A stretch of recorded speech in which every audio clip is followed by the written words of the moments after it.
Welcome into the live stream here from McCready and Siskey, powered by Rain Total Body Fuel. I'm Neal. That is Tyler. What it is, sir? I am good. Running a little bit, about a minute late. So a minute change late for everybody out there. I apologize. I would say lack of discipline, but it's just getting stuff done. I have a day job that required some writing today. So when did you start that? It's been a minute. I thought you did the afternoon radio show at WNSP. When did you start? I used to. I did. I did. There's a story to be told there. Frankly, there's a little PTSD that's kicked in this week, given the state of certain things. The circumstances have changed. Circumstances happen where I'm like, oh, I've been there before. My advice, life advice, I've got it for people later today. I'm giving life advice for a very small group of people. If you have a radio show in the state of Alabama today, we'll talk about it. AJ McCarron's going to join us very soon, literally in a matter of minutes, so we'll get right to the show. Appreciate everybody being in the stream already. Going to really deep dive into Florida's win over UCF. We're going to dive like 45, 50 minutes of that. I thought we had another 30, 40, 50 minutes on the ULM Warhawks. How about that? With a big dub. Let's go, Vincent. How about my boys? Let's go, Vincent. My boys. I need one of those white jerseys like I need oxygen. We'll give AJ like 30 seconds at least on Alabama-Vandy, though. Yeah, I mean, we'll give him 30 seconds. We'll touch it. We'll just touch it. No, seriously, we're gonna get into that a lot. No, everybody's there for that, so we're gonna get to it here momentarily. Give us 1 second. We'll start a file and we'll get rolling. Listen, if you're in the stream and you're not a subscriber at MPW Digital, I'd love it. It'd mean the world to me. Hit the subscribe/follow button. You can turn notifications off if you want. I'll never know. It doesn't matter. It's fine. Do that. But we're trying to get to 10,000. We're up over 9,000. We're trying to get to 10. It'd mean a lot to us if you'd help us get there. So thanks for being with us, and we'll get rolling. Let's do it. It's time, boys. Welcome into episode 217 of McCready and Siskey, powered by Rain Total Body Fuel. I'm Neal McCready. That is Tyler Siskey here on this Monday, October the 7th, 2024. Hope everybody had a great weekend, a safe weekend. Glad that you're back with us. We're going to be joined by AJ McCarron momentarily. We'll talk about Alabama's loss in Nashville to Vanderbilt. We'll talk about Arkansas's win in Fayetteville over Tennessee. And the rest of the SEC, but mostly probably we're going to really dive into some Alabama-related stuff. The Tide losing to Clark Lee, Diego Pavia, and the Vanderbilt Commodores. Vanderbilt was 0-60 against top 5 teams. You're saying there was a trend there? Prior to Saturday night. Pretty strong trend. They pull it off. Huge development just for them. Big development for Alabama as well, but big win. We're going to dive into the Alabama part of this, but in all seriousness, congratulations to Clark Lee, everybody at Vanderbilt for a win that people there will remember for the rest of their lives. We're brought to you each and every podcast by our friends at Rain Total Body Fuel. 300 milligrams natural caffeine, BCAAs, electrolytes, zero sugar. It's got what you need to push the limits and achieve your goals. So please check them out on Instagram at Rain Body Fuel to learn more. Neal, I'm rocking with the Kiwi blend today. One of my afternoon favorites. You know, I needed a little fruit in my life. No diddy. Need a little fruit in my life today with a little Kiwi blend to get the apple Jolly Rancher taste. It's for the people who don't know, I can already look at Neal. It's Bring Your Kid to Work Day here at MPW Digital. Yeah. So I got Brock here behind me. When you said no diddy, he just pop up. Did he pop up and shake his head? He didn't pop up. He just put his head down. Just put his head down in embarrassment. Actually covered his head in his shirt. Love it. His face turned into a white Nike shirt. So I'm rocking with the Kiwi blend today. And Neal, the Cooper Chevrolet chat is already bumping. It's going to be hot today. I see Grinds in there. Grinds ready to go today. He's all fresh and fired up after another disappointing 77,000-point loss on the road by his Auburn Tigers. But today, Neal, at Cooper Chevrolet, they have brand new shipments of over 70 brand new Chevy Tahoes available right now. You can get over $8,450 off or no payments for 120 days. That's right, 120 days at Cooper Chevrolet. They are your new Chevrolet Tahoe headquarters and can ship it anywhere in the United States. So it doesn't matter if you're on TikTok, Twitter, YouTube, it doesn't matter. Give our friends at Cooper Chevrolet a call, area code 256-236-4481, area code 256-236-4481. Neal, we're also brought to you by our good friends at PTG Outdoors. They are a Camus boats dealer. They have both fresh and saltwater boats. They sell and service Mercury outboards. They do custom marine electronic installations with Garmin, Humminbird, and Lowrance products. You can get all of your fishing needs in custom golf cart retrofits where they replace all of the batteries with a single lithium battery. They have locations in Grenada, Mississippi, and Northport, Alabama. Go to the online store at ptgoutdoors.com. Ready to go to AJ? Let's do it. Let's get my man in here. All right. I'm going to put my TikToker on Do Not Disturb. Ladies and gentlemen, boys and girls, children of all ages, I'd like to bring in the man, the myth, the legend, the 3-time national champion, the 3-time world champion, the man, the St. Paul's legend, the golfing icon, AJ McCarron. How we doing, sir? Oh, I'm good. Just getting ready for this flag football game tonight. And we got them steamed up, ready to go, or what? Yeah, hopefully we'll see. Hopefully we don't pull a Alabama. Hey, we'll get to that in just a second. You know, AJ. I want to bring you in today. We're going to start this thing off right today because we got plenty of time to talk about Alabama and Vanderbilt and all the shenanigans and all the fun stuff. And I want to bring you in. This is you're about to get your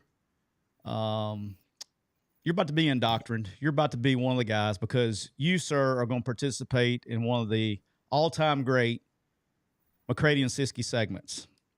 This is called Travel Ball Icks. Okay. Mm-hmm. And as a guy, as a young father, you know, how old are your kids now? Can you tell the crew what ages we're dealing with at your house? 8, 5, and 3.5. 8, 5, and 3.5. You know, 8-year-old. How is 8-year-old a boy, right? Yeah. They're all boys. Okay, yeah, good. He learned. I didn't teach him anything. That's what I taught him that. You know, I taught him how to. That's not how it works. I taught him how to. No diddy. That's not how. No diddy. That's not how this works. No diddy. I taught him how to do that. All that's not how it works. So the one. That's just not. It's not. Nope. That is not how this works. All right. And we can get into how it works, but that's not how it works. You know, AJ and I also have an 8-year-old AJ. You know, my youngster, it's bring your kids to work today. I'm going to make you feel old by the end of the show. Brock's here today. When AJ was playing for me, Brock was literally born in the middle of our state championship season. Like he was an infant. And so he's like a real living, breathing human being over here and everything, drives and everything. Getting old. Yeah, we're getting old. All right, so I got a travel ball ick. And it's probably one of the ickiest icks I've ever. And we've had some dandies. This one probably ranks right up there at number 1, and it's not even close. It was so bad to the point I was so pissed off on Friday. And I was so pissed off Saturday. I was going to address this with the individual myself. My wife made me promise not to say anything because I was about to make a scene. And I'm not the head coach, and our good friend Drew, who does a great job. He said, "Hey man, please, let's just keep the peace today and let it go." I was pissed. I was about to make a scene. But here's my travel ball, AJ and Neal. Let's see what get y'all's opinion on this. So the league is 9U, AJ. You know, as the fall, you kick it over to 9U. My man, Knox is playing. He's 8, which are most of the kids are 8 years old. And I encourage anybody that has this app called Game Changer. I'm not going to mention the coach's name or the team. You can more than welcome, though. Our kids play for a team called the Oxford Royals 9U. So if you want to go to the Oxford Royals and look them up and then look at the opponents we played one particular team twice this weekend. So Friday night we played a team. It's a local team. And apparently they wanted to win really bad in pool play, right? So in pool play on Friday night, the coach decides to throw a young player, really, really talented, great kid, really talented player, puts him on the mound and leaves him out there at 8 years old, leaves him out there for 106 pitches. 8 years old, leaves him out there for 106 pitches. No. All right. That is some of the stupidest, dumbest shit I have ever heard of in my life. It's abuse. It's child abuse. It's abuse. Yeah. But the word. It's not even about. It's not even. It's that we're using the wrong word, right? When we use words like stupid and stuff, you're almost giving people an excuse. That's true. When you preach it, when you use the word that it actually is, it's abuse. It's abusing. It's abusing a child. He's 8 years old. He's 8 years old. He's not old enough for you to be even thinking about development, athletics, or any of that. At 8, even when you're competing for, what was the name of the competition? I don't want to say it. We're the Oxford Royals. You can go look it up. Okay, so you're in a local. It's a local tournament. When you're competing That's for what I'm saying. Oh, you're saying what's the name of the tournament? Yeah. I don't know. Call it the Oxford 9U Challenge. Okay, so when you're competing for the coveted Oxford 9U Challenge trophy, one that everyone will remember for the rest of their lives, I mean, that's my point, right? I mean, it should be A, about fun, and B, about like teaching sportsmanship and some of that stuff, but it should primarily be about fun. It should not be about trying to win a championship at the age of 8. Like, who gives a shit about nobody? anything? I mean, like, it gets better, including the kids. But what organization put the tournament on though? So it's a Was it USSSA. UTRIP? Yes, a USSSA tournament. Okay, and they do innings. Okay, all right. Now, Right. So it's like 6 innings in a weekend, right? Well, we thought it was 6. Apparently, this one's 8. Okay, we thought it was 6. It gets better, AJ. Oh, wait, there's more. Because Friday was pool play.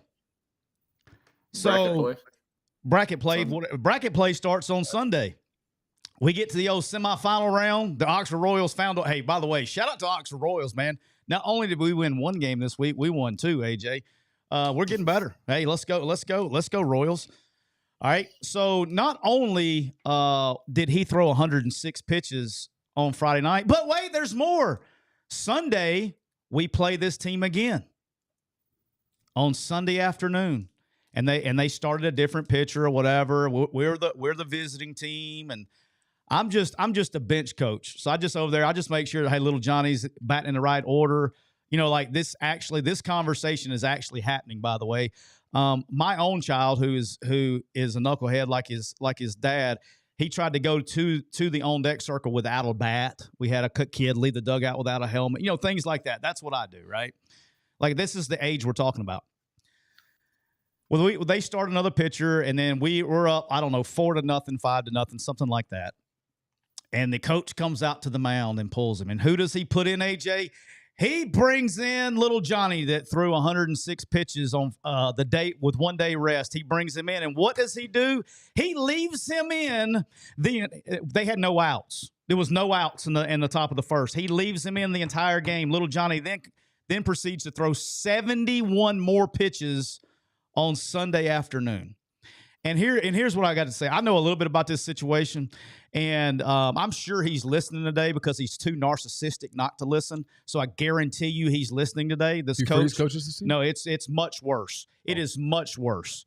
All right. So I'm sure he's listening today, and the people. And again, my wife and Drew asked me not to say anything in person to make a scene, and I told them I have my own fucking show on Monday, and I'll say what I want to on my show. So here's what I want to say is that the fact that I don't know what trauma that you were picked last on every little league team and stuff that in every that you feel like you need to go get your rocks off by winning a 9U tournament that they didn't win, by the way. Because look, we're terrible. Okay, the Oxford Royals, we suck, and they are just one step above us as suck. They're not like some Ward Eddie team. Okay, they're like right there, and so this kid doesn't pitch, they get the shit kicked out of them. They every time they play a team that's worth the shit. So I don't know what goes through somebody's mind that they want to get their rocks off to win and cheat the way he does. And this is a basketball thing. This is a legendary Oxford deal here. Everything you do to try to win at that level, that it's malpractice. The fact, and look, I know some people, you know some people that coach. This is an organization, okay? Like they have, like, it's a national organizational team. Okay. Look, I just encourage you, national organizational people, to go look at the Oxford Royals 9U Game Changer and look at that box score. And when you allow people like that to call themselves fucking coach, that's chicken shit. That is malpractice. It's everything. It's I some of want the to worst shit guess. I've ever heard. Now I want to guess. So, was it the Aces team? Let's just say this, AJ. SPG? They may share a name with my favorite chicken finger place. Oh, Canes. They may share a name with my favorite chicken finger place. May or may not. I mean, just by rumor, allegedly per sources. Yeah, I mean that's ridiculous. I mean, hell, we're in coach pitch and we had our first little. It's always the parents, and I mean, one, I hope. Best case scenario of that bad situation, I hope that kid was the head coach's son. Because if it wasn't, it wasn't. Well, if it ain't, then I feel worse about the parents because there should have been a coach's ass being whooped in the middle of that game.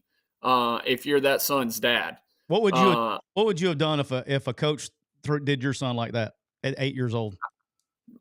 It wouldn't have happened because at 30 pitches, he'd have been off. Right. At 30, 40 pitches, and he's out. That coach would have been choked out in the dugout. I would have been the new head coach. He would have never coached another game. You take your kid off the field, go get some ice cream. You don't do that. I want to use this also as opportunity to shout out and look, if you're wondering why little Noxie's playing on the team that he's playing in right now, because I like the way Drew does it. Okay, we got kids on our team. We have one kid in particular that's a really good athlete, really good pitcher, all that stuff, right? Not my kid. All right, and he could go out and we play he actually started the game, that first game, and he threw 2 innings and had 6 strikeouts in 2 innings. And you throw 30 pitches. This is what we do. You throw 30 pitches, and if you're in the middle of a batter, and we'll let you finish the batter, and you're done. You're done. Well, I mean, because if you count in 106 pitches, all right, and then he's warming up every inning. Then he warmed up before the game. He's well over 200 pitches, and it ain't even close. Right. Hey, would this surprise you too? That kid will have Tommy John by the time he's in high school. Hey, would this surprise you too? Let me tell you another douchebag move that this is on a different. This is also another douchebag move. All right, I coached asshole behind me right here. This guy that's sitting behind me. That's my. He's my resident asshole. He's like his dad. I coached his team with a good friend. I see him in the Cooper Chevrolet chat, Ronnie Williams. And I don't know, what age did I stop coaching you? 15? 14? 14. When he was 14 years old, I coached him up. And every single game that we ever coached, you know what we did? We let every single kid we have on the roster, we hit them all, right?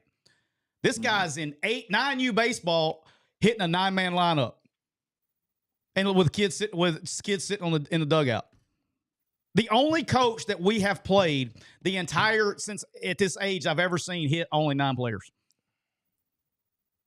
That's how you develop them. Great coaching, kid. Great job. Yeah.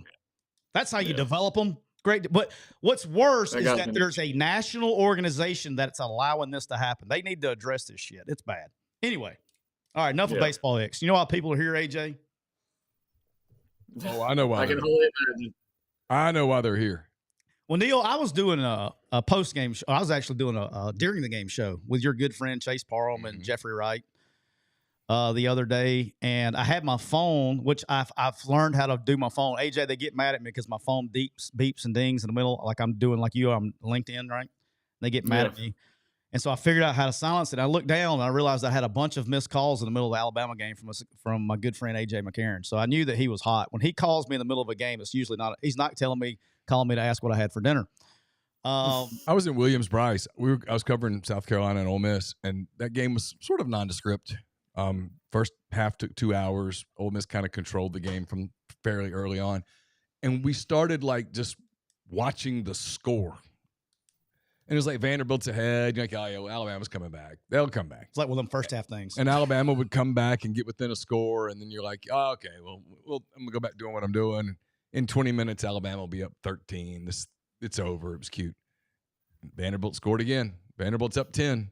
All that stuff. And then I mean, it's on the internet. When we got into the post game, waiting for Kiffin to show up to talk to us, it's on the TV in the back. It's like 2 minutes to go, and literally as Lane walks in, Vanderbilt's getting the first down to clinch it, and it was just wild. I mean, the whole thing was just, it was, the word I would use would be surreal. The whole Lane's talking like Lane's right here, and there's a TV right over there, and the media is right here, and so we have our backs to the TV now. I'm watching Lane to see what's happening in the Alabama game because he's answering questions, looking up at it. It was one of those deals where that game, that story became the national story. It's just sort of overrode everything else that happened in the sport that day for another 4 hours. Even then, I know. Yeah. But it was just a wild Saturday. So I guess my question is as you're watching the game, all right? I know you watched it very closely. Kind of what's going through your mind? How did you see it? Go ahead. Hey, the floor is yours, sir. I don't even know how to tee you up for this. I know you're ready to go. Alabama, Vandy, go. Well, the reason I called you, the thing that pissed me off more than anything, Vandy throws the ball. They do that little out of the pistol, naked, hit the slide coming back for the first down. Yeah. They get the first down, clock. Hang on. That is when H-back, H-back comes underneath. Off the ball, comes back underneath. All right. Yeah, he's in a wing, or it could be a receiver coming in motion, however you want to do it. But they hit the first down. Bama had 2 timeouts. There was 2:18 on the clock. We let the clock go all the way to the 2-minute warning. I don't understand that. I don't know if DeBoer's not paying attention, and I love Coach. I think he's a hell of a coach. I don't know if Kane's not paying attention. I don't know if we don't have a clock coach up there. Every organization I've been a part of recently has hired a guy that is strictly a clock management guy. Whether it comes to offense or defense, hey, we need to bang a timeout right here, or it's better to not bang a timeout and let the clock run, or let's just go up tempo for 2 more plays. Like, that's their only job. We let the clock run down to the 2-minute warning. That was our 3rd timeout. Why? You bang a timeout. Bang a timeout. Then they run the first down play. Bang another timeout. And then let it be 3rd down, and you use the 2-minute warning as your 3rd timeout. Like, I don't understand that. Yeah, you got it. The coming into college with a 2-minute warning, I'm refusing to call it a 2-minute timeout. When the 2-minute warning came into play, there is a lot of 2-minute warning. I call 2-minute warning mistakes in clock management in the college because they just haven't done. I think it's like a lack of experience, just to be honest with you. I mean, if you have to just call it what it is, it's a lack of experience. In the NFL, they're so good at it, right? Like you don't want to, like, if you're trying to, you don't want to call a timeout with like 2 minutes and 4 seconds to go or 2 minutes and 2 seconds to go because it allows them to throw the ball with no penalty, right? So you want to, like you're saying, 2 minutes, 18 seconds, you want to call it then because now with 2 minutes, 18 seconds, they still have to run the ball, right? Like if you wait till it gets to 2 minutes, does this make sense? Like of course. If you wait till like 2 minutes and 3 seconds or 2 minutes and 4 seconds and you call the timeout then, well, now you're allowing the offense, hell, they can throw the damn ball because there's no penalty for them the ball to be incomplete. It's still a 2-minute warning. So that's where, in my opinion, you see that every week. And it's not just a Kalen DeBoer thing. It's a college football thing of mismanaging timeouts at the end of the because of the 2-minute warning. I think it's just right. I just don't understand. I'm sitting there. I don't get frustrated. Like when I watch games, as cool as it can be, like it just doesn't bother me. But I'm sitting there and I'm like, hold on now. All right, first down. Who cares? I'm like, bang a timeout. I'm saying it over and over, and the camera goes straight to DeBoer. DeBoer's already walking on the field. Like, come on, let's go. He's clapping his hands like, let's go. Let's get a stop. I'm like, that's your opportunity. You save time right there. At least give your team a chance because you never know what's going to happen. I didn't understand that. Then we wait for it. So that the 2-minute warning doesn't mean shit now, because now it's not a timeout for us. And then we waste our other timeouts. Like that clock management was awful. Like that's on the organization. That's on the coaching staff. Like that is a really bad representation of your coaching staff if we can't figure that shit out. That really pissed me off more than anything, sitting there watching that. I didn't care about losing the game and all that as much. Like it's stupid shit like that you can't figure out and get your shit in order to figure out, all right, this is when we need to stop the clock. Like I don't, that's mind-boggling to me. Mind-boggling. All right, but let's talk about the game, because I want to get your thoughts on this. Is kind of, lost in the game was everybody's, and Neal was talking about this earlier, is the initial thought, especially with the fan bases like Vandy fan. Hey, first of all, Vandy fan, welcome to the conversation. Welcome. Let's go, Vandy fan. A lot of people want. They've had a really good year. I mean, but I'm seriously. saying no, but they years. have. Yeah. But I mean, this year, looking back on it, I mean, they had that weird kind of fall apart at Georgia State, but they bounced back from that and probably should have beaten Missouri. I mean, don't get me wrong. I'm not saying, hey, Alabama, you should take solace in losing at Vanderbilt, because you shouldn't. But I do want to one of the things that gets that's what I'm getting at. I've said this a lot. One of the things we do in journalism now is we so focus on the loser that we don't really give any attention to the winner, and that's a really hard job there. And I give Clark, I've said this several times this year, I give Clark a ton of credit. At the end of last season, when they sucked, he could have so easily just basically gone, all right, look, you can't do it here. No one's going to do it here. Give me my money in a couple of years. I'll go be a defensive coordinator somewhere. Instead, he completely gutted their program, starting with looking in the mirror at the way he did things and changed a lot of things. And they're a different club this time around. And it goes beyond just Diego Pavia, though he's been great. A huge difference. Yeah, and Jerry Keel doesn't get enough credit. I mean, he does the best with least than maybe anybody in college football. But getting to the game, I want you to get your thoughts on the actual game and all that stuff. Is and it's kind of what I was going at is Alabama can be like, oh, we lost to Vandy. You got your ass kicked. 100%. Alabama got their ass. It wasn't even close up front. And that's the thing that pisses me off more than anything. And I'm all for giving credit to Vandy. Vandy shouldn't be on the same field as Alabama. Let's be real. It's just athlete by athlete. Like they shouldn't be able to match up. And that's a bad loss. That's the one loss you can't have if you're Alabama on your whole season. All right, because now you got to go to Tennessee.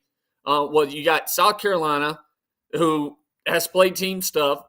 Hell, I mean, should have beat multiple teams. Even though I still, from an offense standpoint, Robbie Ashford sucks. But I'm sure fans will kill me on that. The other kid's not a good passer either. But go ahead. Right, but he's better than him.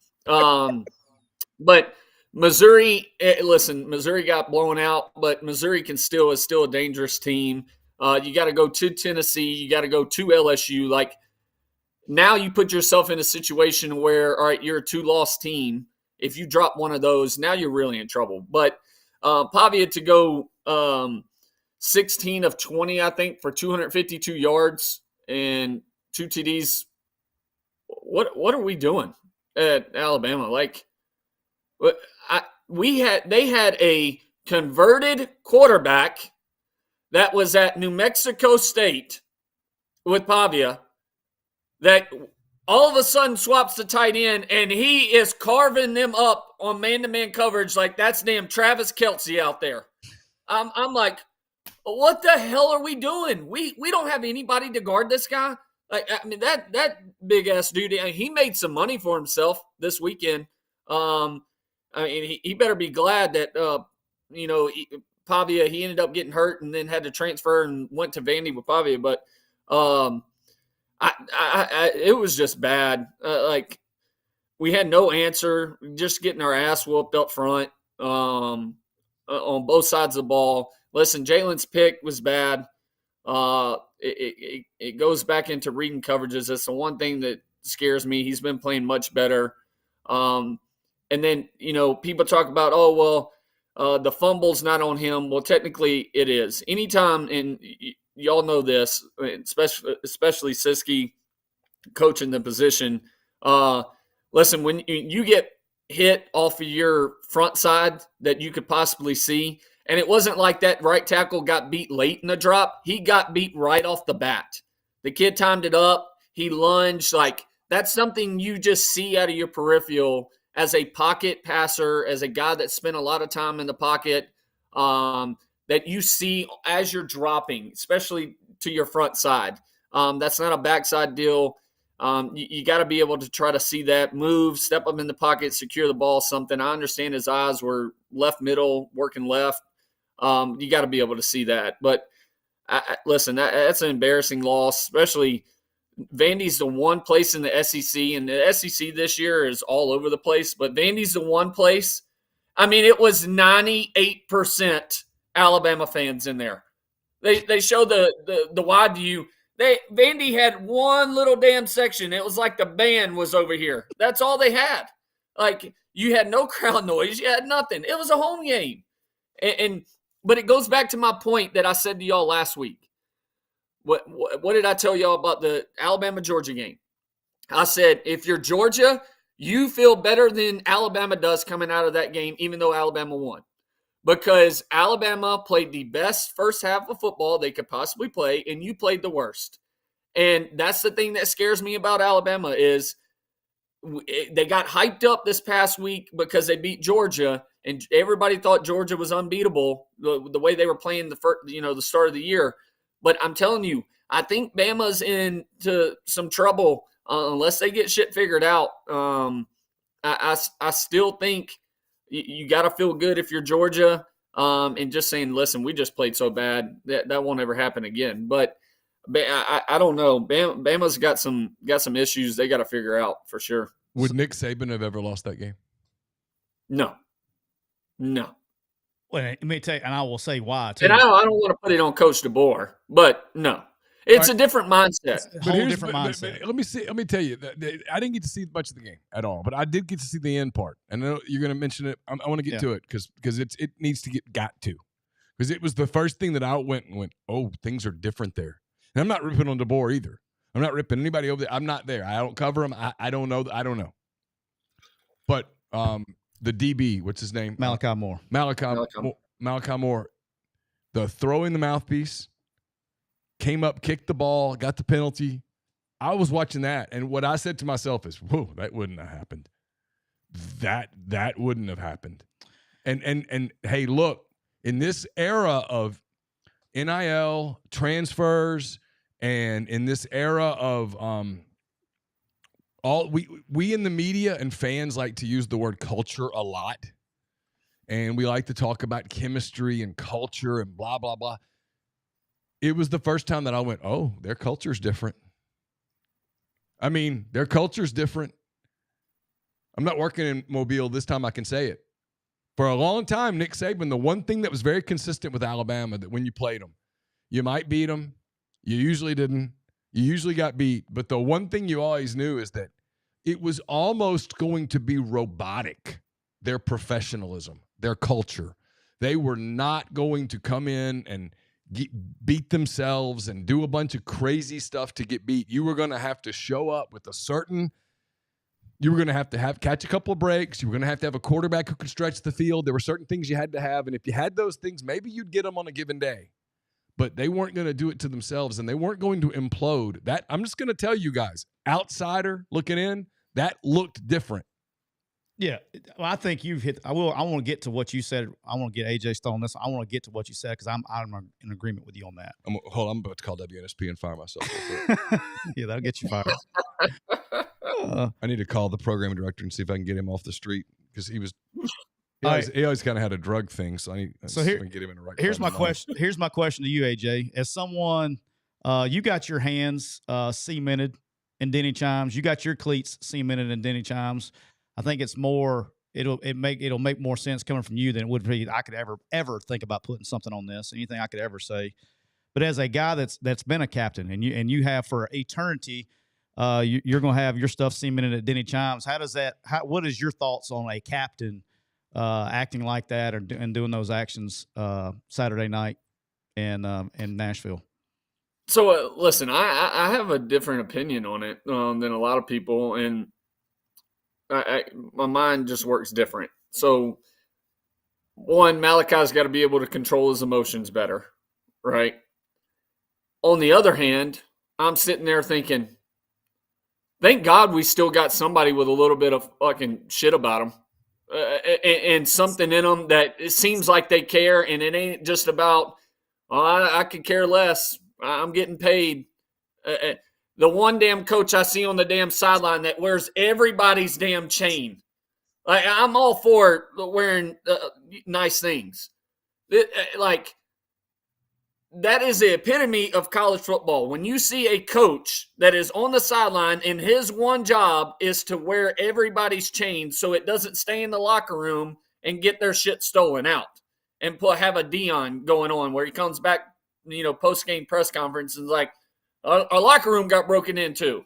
Everybody's shit got stolen. Like, it's mind-boggling to me that you saw no emotion from a defensive standpoint after they kept lining up in the same damn pistol wing T formation and running the same damn play. It was either left or right. We were faking a downhill. The lead back on the right or the left was lead blocking, and we were running either straight downhill, dive to the pistol halfback, or Pavia was keeping it and having a lead blocker around the edge. They kept lining up in the same shit and doing the same damn play. It's not like they had a whole bunch of different plays out of it. They were running the same shit. So I'm all for it. Listen, you want Malachi to control your emotions, his emotions more. Don't act a fool. You got your ass whooped. Now, I also love the fact that, all right, this dude's a competitor. At least he's showing some emotion out there when everybody else was standing around just acting like they could care less or it doesn't really bother them. You just got beat by Vanderbilt. Listen, I'm all for it. Coach Lee, unbelievable job. Their coaching staff, what they've done with that. You just got your ass whooped by Vandy on both sides of the ball up front. Vandy got to do whatever the hell they wanted, and nobody has any emotion whatsoever. That's the shit that pisses me off. That's why I said that shit would have never happened under Saban, and that's not, in any way degrading Coach DeBoer. I think he's a hell of a coach. Met him last week for the first time. Awesome to talk to. Their coaching staff, great. But it was a different mindset when we were playing. You were going in to opposing place, and you were there to take their absolute will. I mean, like Ryan Williams, and he was catching shit for having kill everybody on his eye black. That was your mindset. That it was going in. We're trying to kill everybody. It doesn't matter. Lock the gates. We're in there, and everything is getting demolished. And that's why you would have never lost that game under Saban, because the mindset was just different. Yeah, Grinds in the chat. He's having a freaking Auburn meltdown because he's like, well, you can't kick the ball. Yeah, nobody's saying that kicking the ball and not refusing to come off the field. Nobody's in agreement, Grind, on that shit. Nobody. Right. That's a bad look. I'm saying it's a really bad look that you didn't see. You just didn't see it before. Maybe you saw it in the locker room. People lost their shit in the locker room. It just didn't look good on the field. Yeah, I'm just telling you, it didn't look good. It didn't look good. Yeah, and nobody's I get the emotion of it. I get it. I get being pissed off, but come on. I'm with you, but here's the other thing is we're all saying, and me included, AJ included, everybody's out of context too. Nobody knows. Everybody has fucking problems. I heard you mention this on your show. Was that today or yesterday or whenever it was? Today. In this era, there's not one locker room in the country, but outside of perhaps Army and Navy. Let's go. Well, no, I'm totally serious now. I know. That's why they're winning. Outside of perhaps Army and Navy, there's not a locker room in the country that doesn't have issues. The portal is such that people come to a place to get paid and to play. And if you're not playing, it's not working out the way you want it to, you don't have anything vested in it. Now, I understand Malachi Moore's not one of those people. He's been there for more than a minute. it means something to him, and that was the reason that he lost it the way that he did, is because someone said in there's a standard, and that didn't meet the standard. I get it. I mean, my question is, watching that, is that even the standard anymore? Well, that's what I'm glad you teed that up. That's what I was getting to. Where this is, in my opinion, and it's not just everywhere. I mean, not just here. I think it's in a lot of locker rooms. Because just because you won for 15 years doesn't mean you're going to win the next 15. It doesn't work like that anymore. I'm telling you, it doesn't. I think a lot of the issues that we're having, when you call the culture shit that we're having going on, and everybody uses that hot word, culture. Look, when you go and pay 17, 18, 19-year-old kids a bunch of money that haven't done shit to earn that money, this is what you get. However, I mean, look, be careful what you wish for. And now, look, I'm for them getting paid, but when you go put millions in life-changing money to somebody that they don't have the I gotta go kill to eat mentality. And the reason that wouldn't have happened would be great right now, could play them right now. And they had to run 46 defense, and it'd be like Tim Walz's 4-4 defense, right? Yeah, I mean, but I don't think Richard Dent's quite the force off the edge that he once was. We've learned a few bear checks since then. All right, so but here's, all kidding aside, this is the problem, right? Is you got a bunch of kids that have never, like, whether they lose that game or not, guess what's, for the most part, probably at that school, that check's probably going to hit Monday, right, or whenever the date is. That check's still coming in. I don't have that desire to go kill what I eat. And I've said this. You've heard me say it 50 times. What made Nick Saban so great?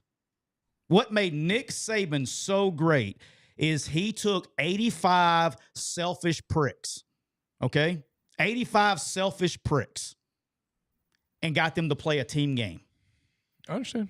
That's what, and the mentality of the players is like, that shit wouldn't go on, because if the second he started throwing a fit, and I'm sure he just didn't all of a sudden, okay, the fans see what you see on TV. I'm sure that he didn't just wait till that one time before he did something stupid. I don't think the first stupid thing coming out of his mouth or action was him kicking the ball.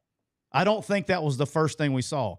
And in the old days, 100 years ago, if that shit, the first time somebody would have said something, they'd be like, hey, shut the fuck up. That's not how we do it here. That's not how we do it here. There's a standard, and you either get your shit in order or you get gone. Okay? The players ran the team. Okay?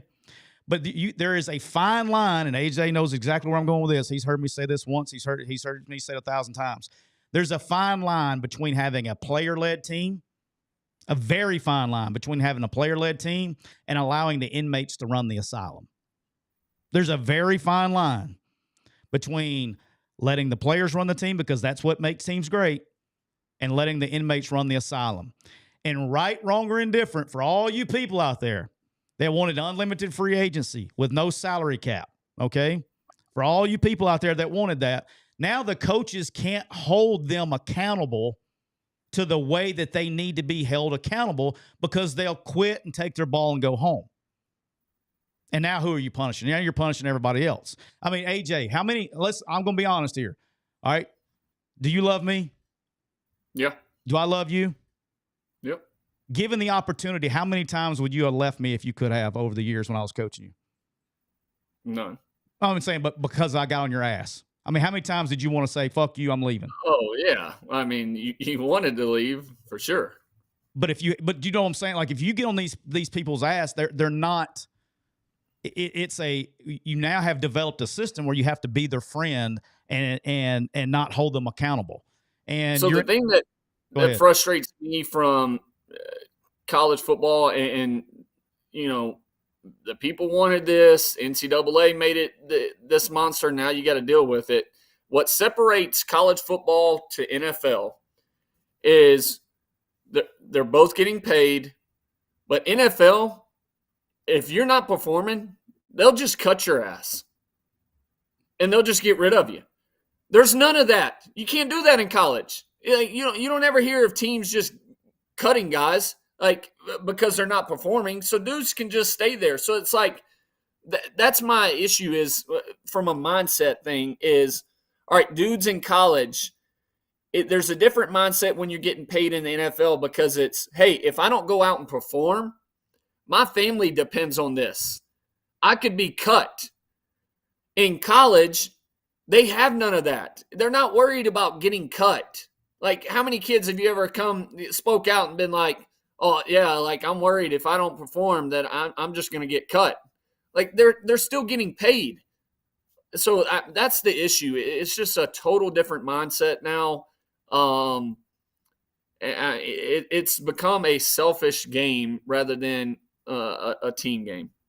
I mean, I agree 1,000%. I mean, it is what it is. But just closing up the Alabama-Vanderbilt, at the end of the day, Alabama got their ass kicked. Vandy had the ball basically 3/4 of the game. It was like 44 minutes and change. Alabama had like 14 minutes and change. Alabama actually scored 35 points on 45 offensive snaps. Even with all the shit we're talking about, they scored 35 points on 45 offensive snaps. But they played on defense was very poor assignment football. It's assignment football. And they did not, they had, as my man Neal likes to hear, they had a ton of eye violations. And they did not play assignment football. And then you had the whole deal at the end of the game with Malachi Moore just added to it. And I will say this, and you knew it was coming. We now are in a world, which we said it last week, and if it's never more true, I don't remember if Chase said this or Jeffrey said this the other night before you came on. But we are living in a world of 7-day contracts, and this could be the largest fan opinion change of a coach from one week to the next in the history of college football. And look, Kalen Boyd, he wanted the smoke. I mean, it's not like he didn't know it was coming. Okay. Nick Saban's pretty good at his job. And I only think he had 2 years that he was undefeated in 2009 and 2020. And you don't get to see this. He's getting the full experience. The honeymoon is over. The honeymoon's over. They'll be on his ass. And like Neal says, be careful. It's a good thing they're not playing Monroe this week, Neal. Auburn still gets to play Monroe. I'm gonna hook my laptop up real quick. All right. Battery running low. Auburn still gets to play Monroe. They do. Mm-hmm. It's gonna be great. Well, that's gonna be great. Listen, crazier things. Hey, Auburn's still got to play Vanderbilt. Oh no, Auburn's got to play Vandy. That would be Monroe and Diego Pavia Part 2 in the same year. Sign me up. I mean, you're back. Back. How did you do that? So I'm pretty impressed with your producing skills there, sir. Homemade producing skills. Yeah. While we got AJ, before we go to more college games, Yeah. can I have my vent for the day? Please. I was trying to tee you up for it, but I didn't do it very good. You don't even know where my vent's coming from. Oh, your vent? I thought you were doing your life advice part. No. All right, go ahead. I'm sorry. Do that in a minute. AJ, the Cincinnati Bengals yesterday. AJ, I struggled with this to the point where I turned football off. Did not watch another down. I got back from Columbia. It was third quarter. Joe Burrow's just having a day. They can't guard Jamar Chase. They're struggling with T. Higgins. The tight end's making plays. Burrow's super accurate. They're just getting it done. Now, of course, on the other side, it's Lamar Jackson. And Lamar Jackson is like Superman against the Bengals. The game goes to overtime. Lamar is doing the get it to me quick, and he kind of took his eyes off of it, and it happens. He didn't catch the snap. The ball goes down, and as he's reaching for it, one of the offensive guards accidentally kicks it backwards, and Lamar's diving for it. Someone else hits it, and the Bengals, long story short, recover the fumble at like the 35-yard line. And I'm going, oh, my God. They're going to beat him. They're going to finally beat Lamar Jackson. Yeah, Joe Burrow. He's thrown for 400 yards. Joe Burrow looks like he's Joe Burrow, and he looks like Joe Burrow. And they can't guard Chase. I'm like, oh, we might get a touchdown here and finish this thing. This is overtime. Run the ball 3 straight times up the middle, gain 1 yard to line up to kick a 52-yard field goal. And I know McPherson's money. The holder drops it. And everybody's going to rip the holder. And I guess I get it, but why are we being so conservative right there? You don't want to take a shot? Am I wrong? I thought it was malpractice. I was so angry that I couldn't watch another game. I had to flip to. I ended up. Hey, listen, the baseball gods. I've kind of shunned them all year. The baseball gods were like, "Welcome back, Neal." They turned on Phillies Mets for me and gave me a classic. It was a great game, and so luckily I got into that game, and it took me away from my wanting to find Zach Taylor. But I'm better today. But my football season's over basically in the middle of first part of October because we went conservative on a 50-something yard field goal. And that's the only thing. Now, listen, one thing I learned going back last year, that coaching staff and organization, that team, whenever they have an opportunity for Evan to finish a game, like they feel like Evan's their Joe Burrow. Like, I mean, they really don't. Zach probably felt they had been running the ball well enough to hit at least one good one or get one first down. But I'm sure Zach's probably watching film this morning and thinking back like, damn, I wish, if you go out in that situation, go out with the ball in your best player's hands, and putting the ball in Joe to get a first down and at least gain something. But they also, that's just the way they are. And I learned that really quick. Like they feel really, really confident if Evan's having a chance to kick a game winner. All right, you've been very gracious because I know you don't have football practice today, so you're gonna get to sit in on the Make It Rain results and the other games. We're gonna go through the other games as my man Potter Gaming. Thank you for the super chat. We're fixing to get to that in just a second. Oh, but Neal, before we go, Neal, life advice, real quick because I said I'd do this. Yeah, that's what I was trying to tee you up earlier. I want to help people. Life advice is presented by Cole Walters State Farm Insurance. Cole is licensed in auto, home, life, health, business, and pet insurance for the whole state of Georgia.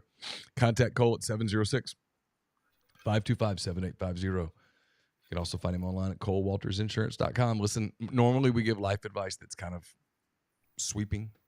Yes. This is not one of those times. This is very dialed in, right? This is a very precise life advice. If you host a radio show in the state of Alabama this week, it's not the week that you think it is. This is not the week to be critical. Don't tell Grind that. Go in on Trent Dilfer. Pick on UAB. That's where we're going first, Neal. Okay. Nobody cares. Load up on UAB. If you want to pick on, I don't know, Major Applewhite at South Alabama or something, do that. But be careful with the Alabama stuff, the Auburn stuff. Just be careful. Trust me. Per sources? Per source. Per a source. Per source? Per a source. Singular. Be really careful. And then, hey, listen, in the event that Alabama loses a couple more this year, do not say anything along the lines of, hey, maybe this is the year that the Iron Bowl only means something in one state. Even though that's true, don't say it. Hey, AJ, you ever wonder why Neal left WNSP on us at the end of your high school tenure there?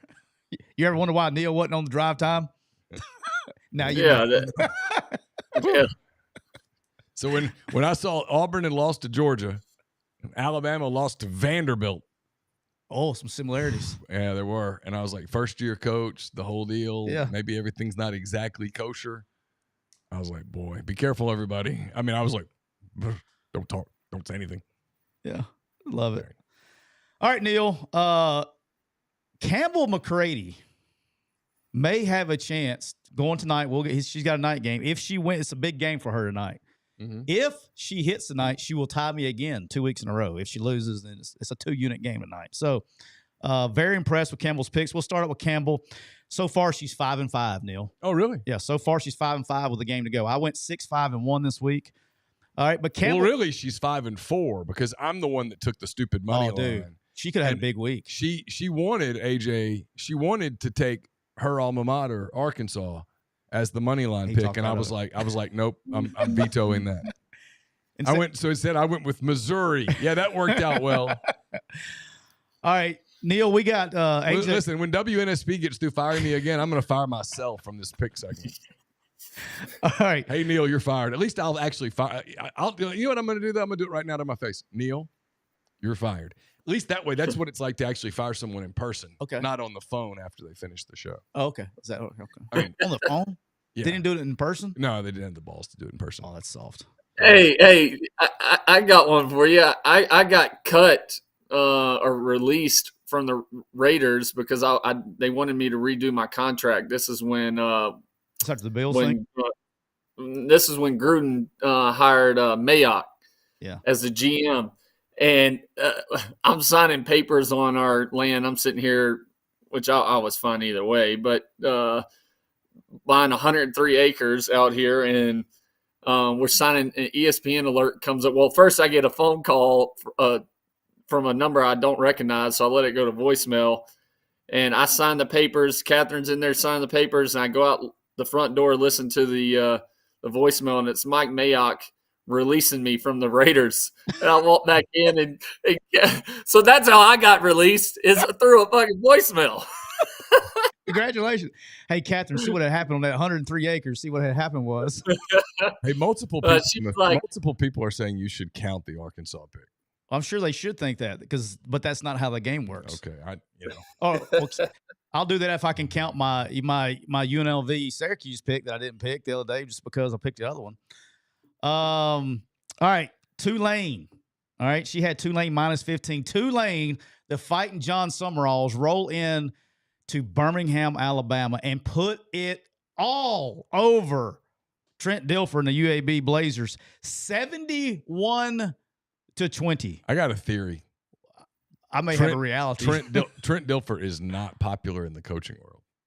Oh, well, he ain't popular in Birmingham. Everybody I know that doesn't give a rip about UAB is saying that and I feel bad for him because I like Trent, but he should be fired. There was all of about 47 people in those stands to watch that game. I mean, they have support. That's a beautiful stadium. Yep, I mean, they should be doing better than they're doing.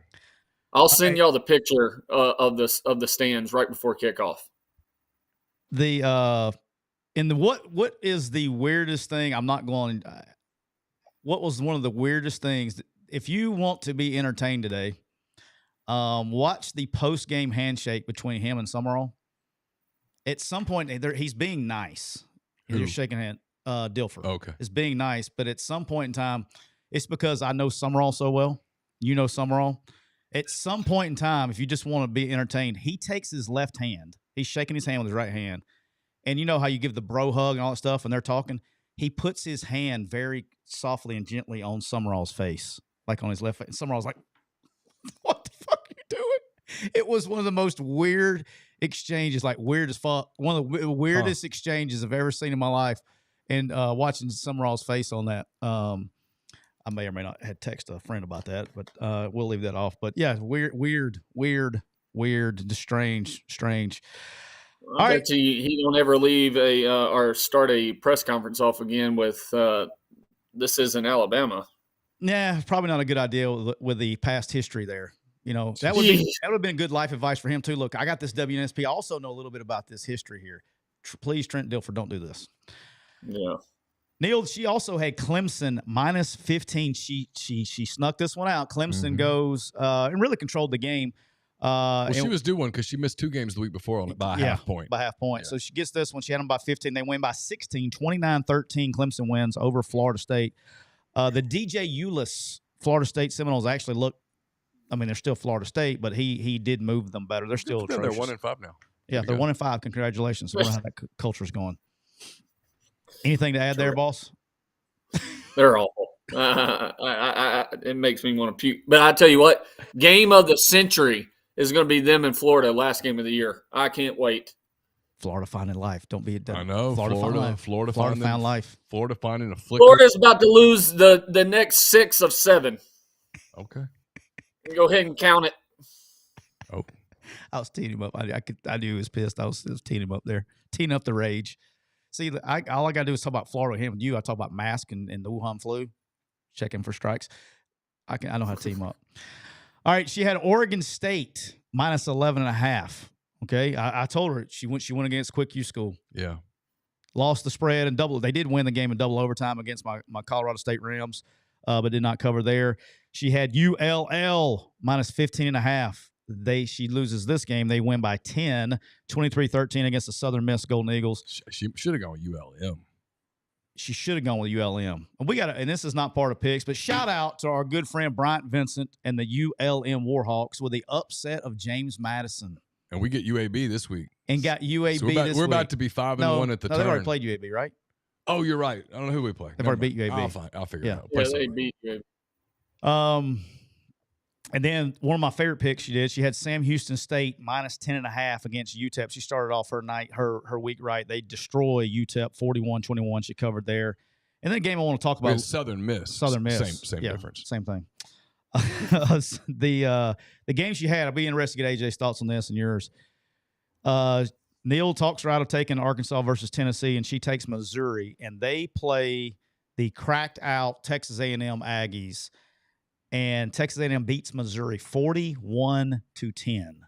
One of the most dominated, probably the best a Texas A&M team has looked in 60 minutes since they played Alabama, whatever that was, 3 or 4 years ago. Yeah. I guess my thoughts are this is like Texas A&M, right? You know this is what they can do. That's the talent level that they have. Connor Wegman that's probably the best he's played since he's been wearing a Texas A&M uniform.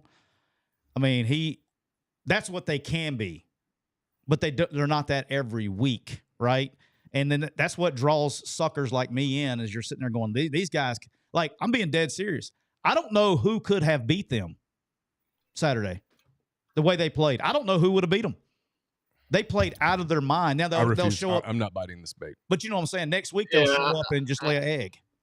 Is Missouri as good as people think, though? No. And like 1 week ago, they were in trouble against Arkansas. I mean, that's what I'm saying. I get it.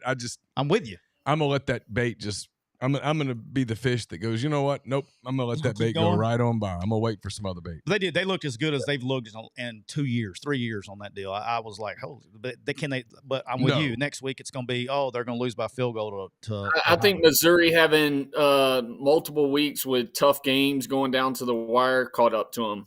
And probably teams tired, emotions are all over the place. Like that's one of those games that it ends up just being a draining game and you just come out flat. You play with fire long enough and you will get burned. That is correct. Yep. And they've done, and it was 2 years ago when we talked about it in preseason, 2 years ago, they got none of the 50-50 calls. Last year, they got all the 50-50 games, and then it kind of evens itself out, as my man Neal says. By the way, my guys at ULM, the rest of the schedule, they got Southern Miss. Okay. At South Alabama. Okay. At Marshall. Okay. Texas State at home. At Auburn.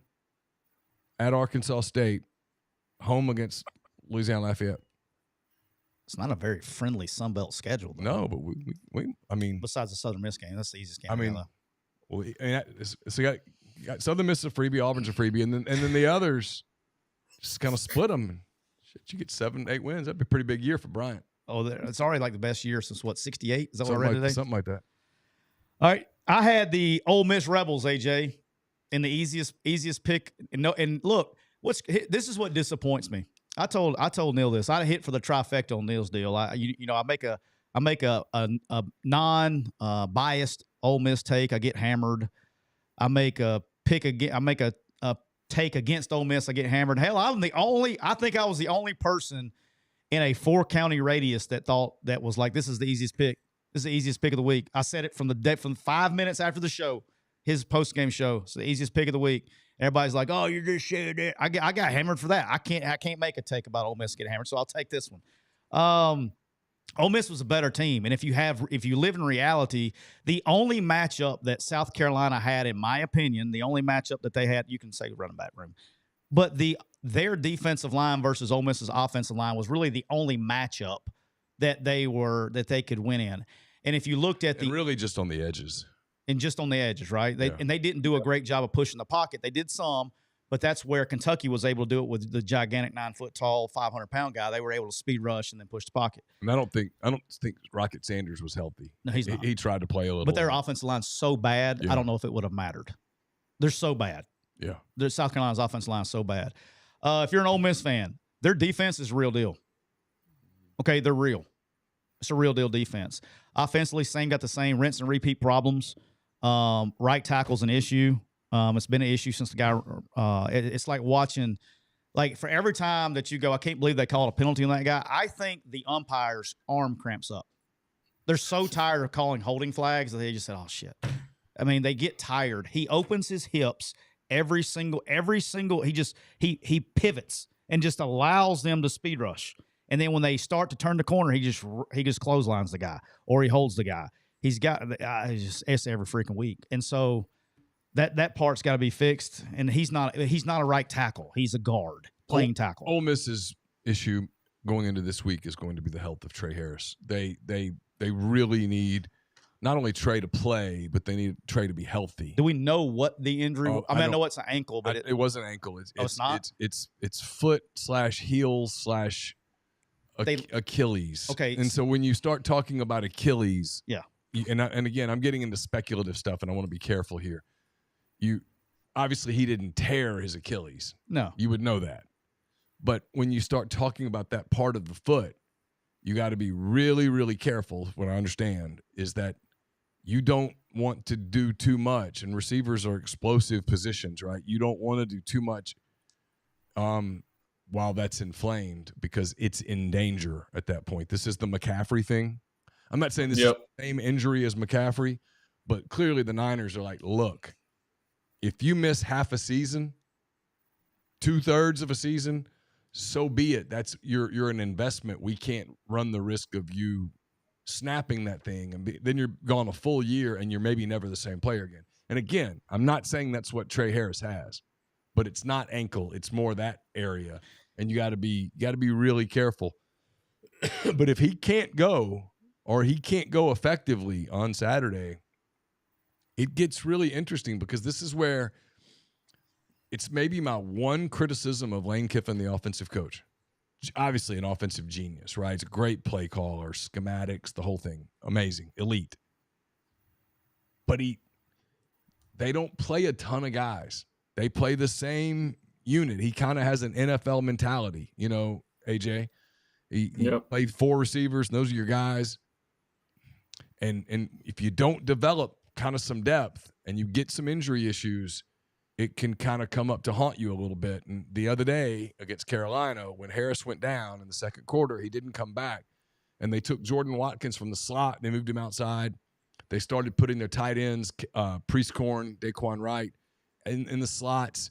Juice Wells became primary receiver. It's an NFL mentality. Like I think about it when I watch the Bengals, even though you have T. Higgins and you have these other people, there's no doubt who number 1 is, right? It's Jamar.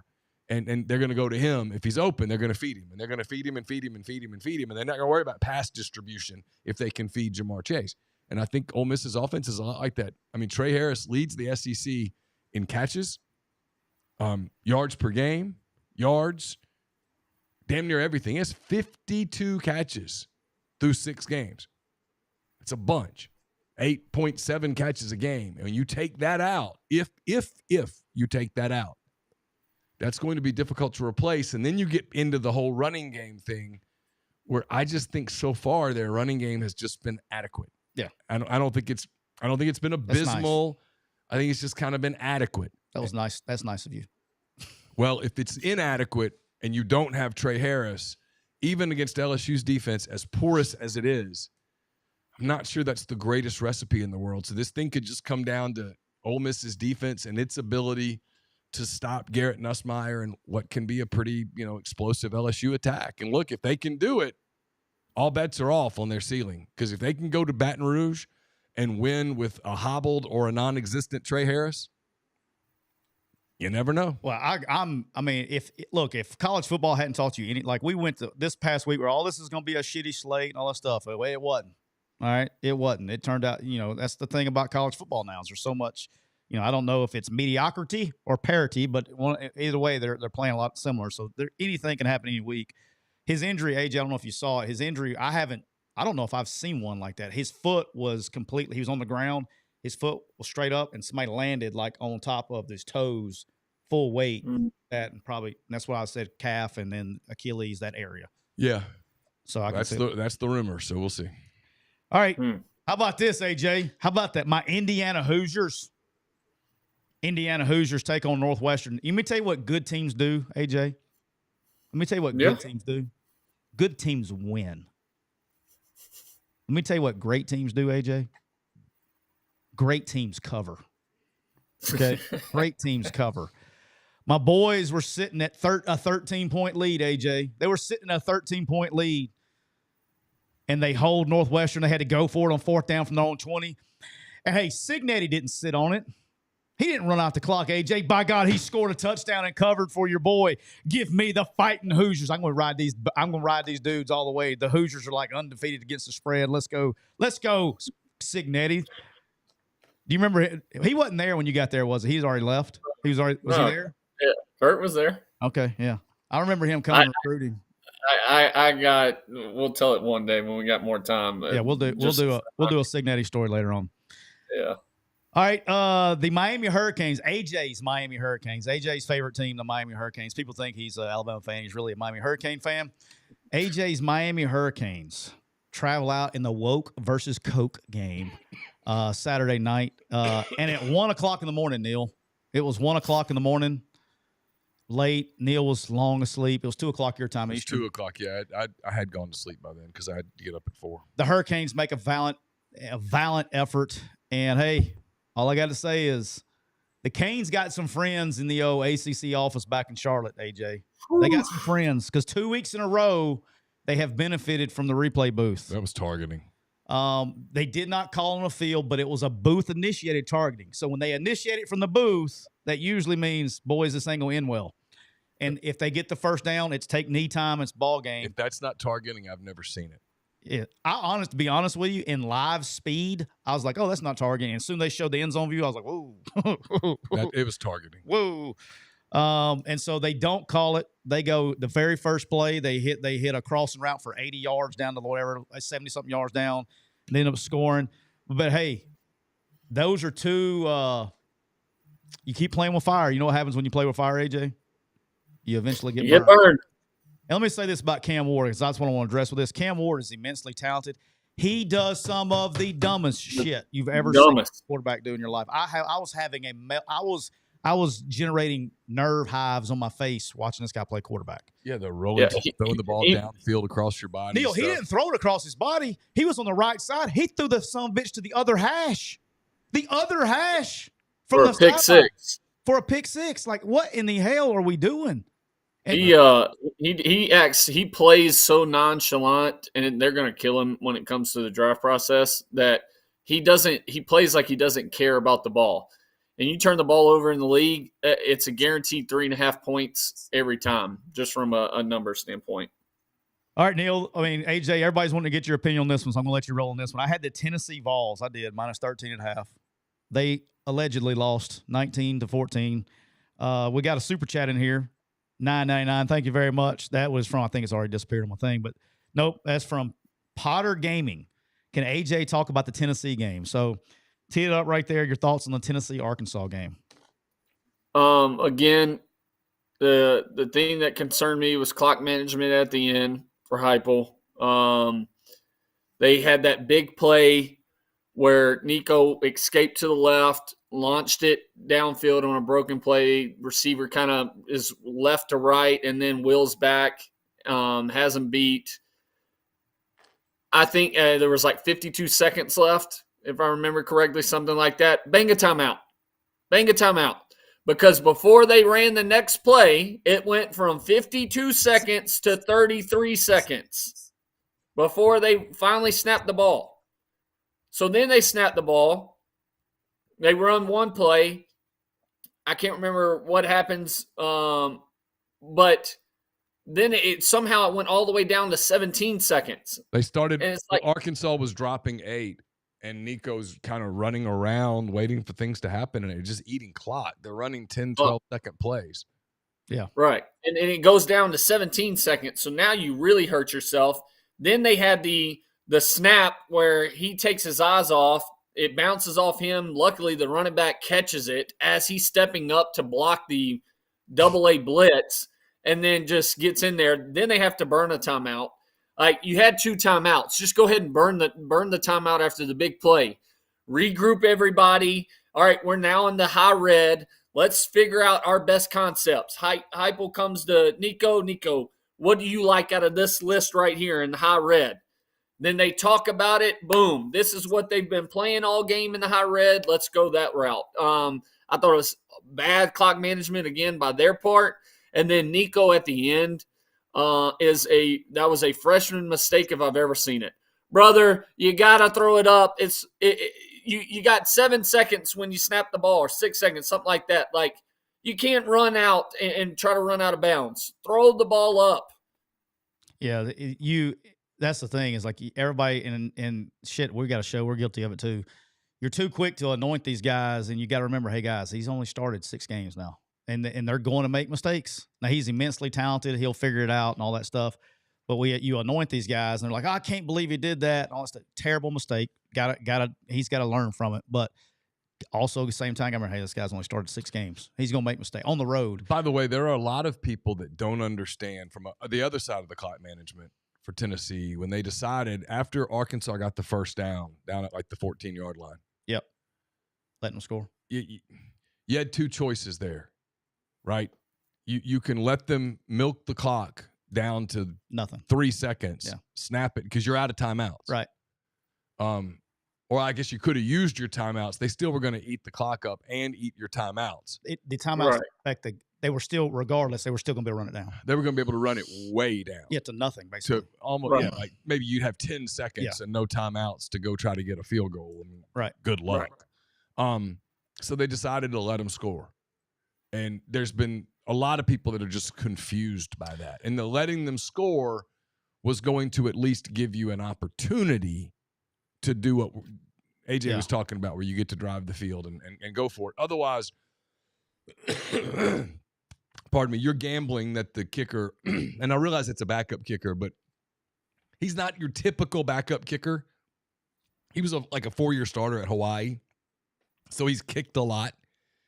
You're gambling that a kid who's kicked a lot is going to miss a 25, 26, 27-yard field goal. I mean, it could, but the math's not in your. The math is better for you scoring a drive, than him missing that kick. If it's a definite, when you're going to let somebody score, you're going to let somebody score when they're inside the 10-yard line. You're not going to let them score from the 30. But I agree. I would have done the same thing. I would have let them score for opportunity. I mean, you got to let them score. That's perfectly fine because you gave yourself a ton of time to go down the field. Yeah, and then at the end of the day, is like, I thought T-Will had a great plan. I thought they played well. I thought it was something that I think you saw this. I think you saw the reason. I think you saw the reason why Heupel protected him with play calls at Oklahoma. But Oklahoma was never a threat to outscore Tennessee that day. And I thought Arkansas had a great plan. I thought Green did some good things. He's still Green. He got hurt. I'll be interested. He came back in the game, but then left after a play or two. It's a hyperextended knee. Yeah, he couldn't move. Yeah, his knee. He tried to escape his last play. He tried to escape and throw the ball to his right, and he wasn't moving at all. And then that other kid, the kid they put in, he can't throw it even more than Green. I mean, it was bad. So, yeah. All right, finishing up here. I had the Army Golden Knights. Let's go, Coach Nuke. Had the Golden Knights -12. They win 49-7 against Tulsa. And then my money line, I had Michigan money line over Washington, and they pissed that game away. That's a game that they're going to wish they had back, because that's 2 losses now for Michigan against easy teams. We'll leave the NFL because we'll talk with NFL tomorrow, Neal, for interest of time. All right. AJ, got a couple of SEC games. We're going to get you out of here. We're going to get everybody out of here. Georgia 31, Auburn 13. Saturday. I'll do my thoughts and then kick it over to you. I actually think Auburn's defense plays well enough to keep them in games. Offense, the same song, dance, and repeat. they were just outmatched. Georgia was actually focused and ready to play. But the first half, it's 7-3 in the first half. Carson's actually throwing a whip route and looks like a dig coming in behind it. And he's throwing it to the whip, overthrows it for a touchdown with right at the end of the half. That kind of took some air out. But I think Auburn plays good enough defense for them to win. I feel like we know who this Auburn team is. They have a team that's good enough to win games because of defense. In order to win those games, you have to be completely perfect on offense. You can't make any mistakes. You can't do anything stupid. You have to be completely perfect on offense to give yourself a chance. Now, I don't think the Georgia game is a good one to judge that off of, but defensively, I think they'll get a win or two. I don't think they're going to do anything crazy, but I think they'll beat somebody down the road that everybody's not counting. What's your thoughts on that game from Saturday, AJ? Yeah, I mean, I thought Georgia would get back on track. Carson, I thought, looked better. He continued better play like he did in the second half of the Bama game, and it carried over into this game for the most part. Listen, I just don't think Auburn's very good. Like you said, defensively they have playmakers. Offensively, their scheme, I don't know if it's Hugh or what, but they are not helping in any way possible with their scheme. Just don't give ourselves a chance. Yeah. And then the last SEC game, Florida 24, the Central Florida Golden Knights 13. I will say this. What I did see in this game from a coaching standpoint, off the bye week, you could tell they worked on their run fits. They fit the run very well in this game. Graham Mertz is who Graham Mertz is. Sets up a very interesting match. I don't think they're going to win the game, but I like the number. They're getting, was it 15.5 or something like that I saw against Tennessee this week? Yeah. You got a Florida team that had a bye week. Now you got to win to try to create some kind of momentum. You got Tennessee that's got to figure out a way to bounce back that they're not used to doing. Let them see how they bounce back at home in a rivalry game. Again, I don't think there's any danger of Tennessee losing this game. I say that. That's famous last words. I said that about Arkansas last week too. But I did see some improvement defensive-wise, particularly in the fits section against Central Florida, so they'll be interested going forward. They played KJ Jefferson. What's that? I said they played KJ Jefferson. Yeah, we'll leave it at that. They got a good running back room. They got a good running game. There have been few quarterbacks who have regressed more in a 2-year period than KJ has since, was it 2022 when he had a pretty decent season for Arkansas? Peyton Thorne. Yeah. Beer and watch this. Yeah, his last KJ DJ Ugagangle or whatever his name is. There's a few. Well, it's if you can't run an offense and go through your reads, man, defensive coordinators are too good. They'll take first reads away from you, and then all of a sudden you're just like, okay, I'm gonna take off, and that doesn't work, especially when you get fat. All right, last thoughts, and we're gonna nugget. True. I said that. What'd you say? I missed especially when you get fat. My man looks like a right tackle. I mean, come on. He's big. I mean, that year that he and Sanders were pretty healthy together at Arkansas, and they Kendall Briles did a pretty good job of kind of simplifying it, and they did they did okay.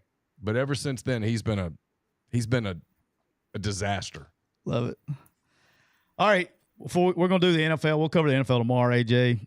But tonight we got Monday night. It's the Campbell McCready special. Campbell has the New Orleans Saints plus 5.5 at the Chiefs tonight. Any thoughts before you get? Hey, how about this? So far, this ought to make Campbell feel great. It held up during the week. Betting trend for all of the NFL bettors out there. Teams that are 5.5-point dogs or more are now 23-1 against the spread. 20 wins, 3 losses, and one push against the spread. And guess what? The Saints are 5.5. There you go. Let's go, Campbell. Any thoughts on that Monday night game? Hey, I think it's a closer game. I think if Kansas City wins by like 3. But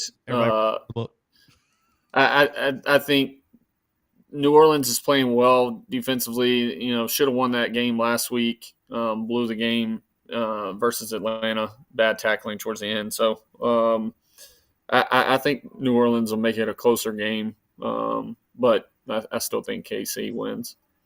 It's tough to play there, dude. Whew, it's tough to play there. It is loud. It's like playing in a college stadium. It's. I've played there multiple times in the playoffs, and it's unreal. I mean, that place is unreal, especially night game. Whew, I mean, it's loud as shit.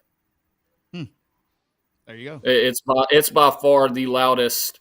Well, Minnesota, when Minnesota's good, inside that stadium, how they built it, the architecture behind it, the sound just reverberates off of the glass, and that place gets fucking extremely loud too. But from an outside stadium, there's nobody compares to KC. Awesome. Neal, see if AJ had anything special this weekend when he in the drive-through. Did you go to the drive-through this week, AJ? I didn't. I'm not a fast food guy, but I got to talk Catherine into getting some nugs. Yeah, when you talk to Catherine, say, "Hey, Catherine, you've had Wendy's nugs dipped in sauce," and she's probably going to say, "Well, AJ, I mean, not really, but yeah, sure, some." And they say, "Well, Catherine, have you had them covered in sauce?" And she's going to look at you and think, "Wait, they do that?" And that's when you say, "Yes, Catherine. Wendy's new saucy nugs take the crispy and spicy nugs you love and turn them up to 11. And she's going to say, 11? And you're going to say, yes. Catherine, choose between flavors like buffalo, honey barbecue, garlic parm, or if you're a real heat seeker, I don't know, you know your wife a lot better than I do. Is she a heat seeker? She's not. She's not like spicy food. Well, if this is the day that she says, you know what, AJ, today, let's just throw caution to the wind. You say, all right, let's grab some spicy ghost pepper spicy nugs. I dare you. So, Catherine, if you're listening, consider yourself dared. That's 7 delicious ways to try the nugs you already love. Pick a flavor, grab some extra napkins, and prepare to nug like you have never nugged before. For a whole new way to nug, it's got to be Wendy's at participating U.S. Wendy's. AJ, did you know that PTG Outdoors, they are a Camus boats dealer? They have both fresh and saltwater boats. They also sell and service Mercury outboards. They do custom marine electronic installations with Garmin, Humminbird, and Low Ranch products. You can get all of your fishing needs, AJ, all of them. And you can get your golf cart, a custom retrofit where they take out all the batteries and replace it with a single lithium battery. AJ, if you need to upgrade your tackle box, you should go to ptgoutdoors.com and they will get you taken care of and send it right to your house. And AJ, if you can't figure out how to work the interwebs, give our good friends a call at area code 662-459-9311. And as always, we've been brought to you by our good friends at Rain. Rain Total Body Fuel, 300 milligrams of natural caffeine, BCAAs, electrolytes, zero sugar. It's got what you need to push the limits, achieve your goals. Check them out on Instagram at Rain Body Fuel to learn more. Our thanks, as always, every Monday, AJ McCarron gave us an hour and a half of his time today. Thanks to everyone in the stream. You come say bye to AJ so he can see how old he is? Hit the like button for us. If you are not subscribed to MPW Digital yet, please hit the subscribe button. We're pushing 10,000. We'd love to get there.